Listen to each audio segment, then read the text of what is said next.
Hello' everyone, মোৰ অন্য এটি ভিডিঅ'লৈ আপোনালোকক স্বাগতম জনাইছোঁ। এয়া আমাৰ আজি সন্ধিয়াৰ নাস্তা, চাউল গুড়িৰ পিঠা। এইটো আমি খোলা চাপৰি পিঠা বুলি কওঁ। আপোনালোকে কি কয় জনাবচোন। আৰু খোলা চাপৰিৰ পিঠাৰ লগত খাবৰ কাৰণে মই কেইটামান কেঁচা বাদাম তিয়াই ৰাখিছিলোঁ আৰু এইখিনি ভালদৰে মিক্সাৰ গ্ৰাইণ্ডাৰত চপ কৰি ল'ম। ইয়াৰ কাৰণে বাদামখিনিৰ চাটনিৰ কাৰণে জলকীয়া 3টামান, নিমখ, আদা, নহৰু দি এই চপাৰটোত ভালদৰে মই চপ কৰি ল'ম।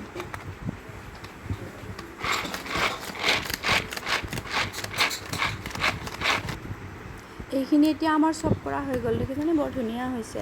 বহুত মিহি হোৱা নাই, কিন্তু অলপ মানে খৰখৰীয়া হৈ আছে, কিন্তু খাবলৈ কিন্তু ভাল হৈছে। আৰু এইখিনিৰ চাটনিৰ কাৰণে মই ইয়াতে কেৰাহী এটাত তেল গৰম হ'বলৈ দি সৰিয়হ কেইটামান, নৰসিংহৰ পাত আৰু শুকান জলকীয়া এটা দি এইখিনিৰ ওপৰতে ফোৰণ দি দিম। আৰু ইয়াৰ গোন্ধটো ধুনীয়া হয় আৰু খাবলৈও টেষ্ট হয়।